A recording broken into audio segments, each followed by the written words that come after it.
In a Q&A session during our New York Virtual UX conference, Jacob Nielsen was asked to reflect on how he's seen the field of UX change, as well as give his thoughts on whether the amount of time needed for users to adopt new technologies has shortened over the years. I think for changing, the biggest change is probably just scale or size or whatever you want to call it. Like just number of people doing UX, right? It's probably worldwide about 2 million people now, something like that. And when I started, there was maybe about 1,000.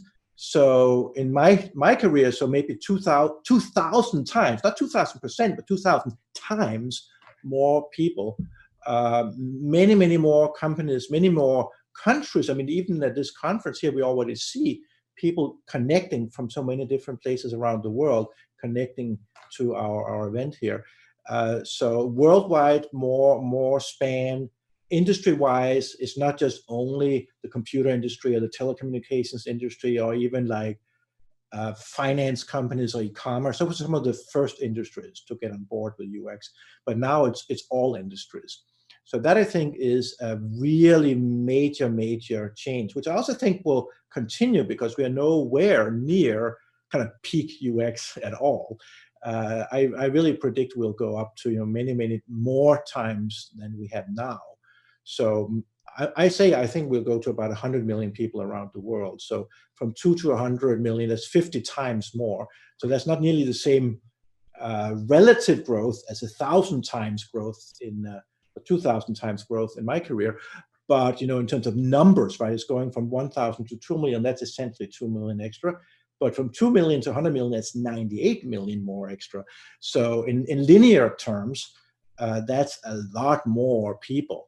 And I mean, all you guys who are on the session here today, you're the ones who have to go and like mentor and train and teach all these new people over the next 2, 3 decades. So I think that's in the longer term view. That's the biggest change. Just more.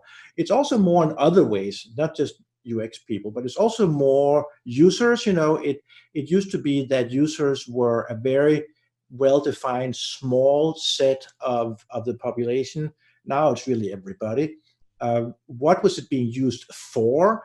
It used to be those very again specialized. Like one of the sort of early kind of almost stereotypical ones were airlines. Had these big mainframes, and you could connect them from everywhere around the world, and people could sell tickets and stuff. Or I used to work in the telephone company, so we had something called directory assistance, which doesn't even exist anymore, I believe. But you could call up and talk to an operator and say, I want to talk to Mr. Such and Such in this town, and what's their phone number? And they would sit and look it up on the computer, because a normal person didn't have a computer at home, right? So they had to call a person who would then look it up on the computer for them and then tell them the answer. And nowadays people do it themselves, right? So you broaden it from being a small set of highly trained telephone company operators who would do directory assistance to now everybody is a directory assistance operator, because everybody can go search for the person they want to talk to and find out how to connect to them. So the number of tasks have evolved to be so much broader. The impact on our lives has expanded. It's not just only work anymore. It's also a lot of leisure activities and entertainment. And these are just many different dimensions in which UX has just become broader and broader and broader and broader. And then I don't even think there's so much that's truly for the worse, except maybe, which is what has not changed. And that is we still have a bit of a problem with this kind of like convincing people that they should pay attention to these findings, such as should do user research and so on. And we actually have a few questions about things like that, right? And that has been the same. You could have asked me 30 years ago, and I've talked about some of these things. And sad to say, at least for another 10 or maybe 20 years, we'll have those as well. 30, 40, 50 years from now, it's very hard to predict, right? But I think eventually we should get to this point where UX is like any other discipline and it's established. But that's the problem, I guess, in being this enormous growth. Because when you constantly enter new spheres, it's not enough that we have convinced all the people in, let's say, e-commerce that if they try to pay attention to user research, they're going to have a higher conversion rate, they're going to sell more.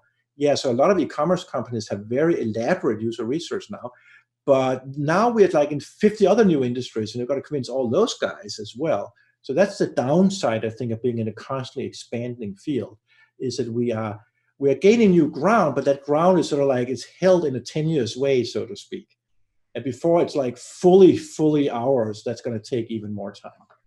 So I guess on that note, while we're thinking about the past, maybe from the user's perspective. So Dan from Bulgaria had asked, in design of everyday things, Don had mentioned that radical innovations take between 10 to 30 years to be adopted. Do you believe that this period has been shortened by recent technology advancements and changes in the market attitudes? And if you do think that it has been shortened, then to what extent do you feel the period can be shortened on average? In many ways, I think this is still true. I mean, so what Don was saying is really kind of 20 years plus minus 10, so it's kind of a broad interval. And I still think that's to a great extent true. I mean, as a simple example is now we're just now having this kind of this video conference, and I had a video system in my office 30 years ago when I worked at Bell Communications Research. So Bell Communications Research was the world's leading telecommunications research lab at the time, and it was also the world's leading user interface research group as well. And so we had, or actually I didn't, some other guys, another group in the lab had developed this video conference system, and we all got in our office, installed the camera and the video monitor, and we could like click on the screen, and we would, boom, up comes, on the video, some other person in the company. And that was very nice to have that. And we did experiments with that 30 years ago. And one of the, by the way, interesting findings was that people had more video conferences with other colleagues who were on the same floor as themselves as to people who were on the floor above them or below them, even though it was, of course, easier to, if you're going to walk to somebody's office, to walk to somebody on the same floor than somebody who was on a different floor.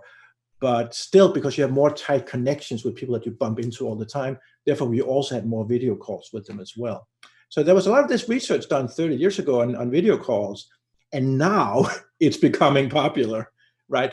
Finally now, I mean, in Nielsen Norman Group, we've had video meetings and stuff, I would say, for probably 5 years or maybe even a little more than that. But for the general public to use this widely as it's being used now, particularly with the work from home scenario, obviously. But so that's about 30 years from research onto truly widespread use.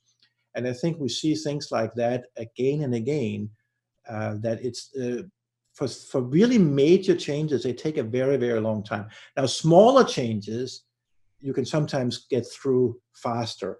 Like if there's like a nicer way to show a product on an e-commerce site, maybe a few years later, many e-commerce sites will have adopted that because they know, again, their sales go up right away when they do it.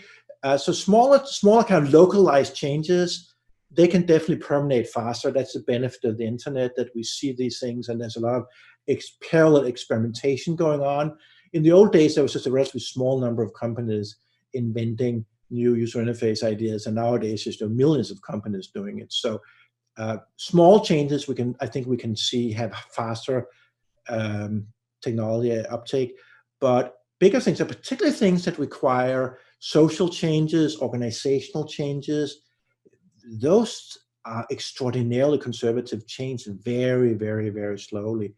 And so that's probably more on the 30-year end of things than it's on the 20-year end of things. For most things, I think like 20 years is a good kind of medium from kind of something is invented until it gets to be in really wide scale use. If it's a big thing. If it's a small thing, yeah, faster it happens.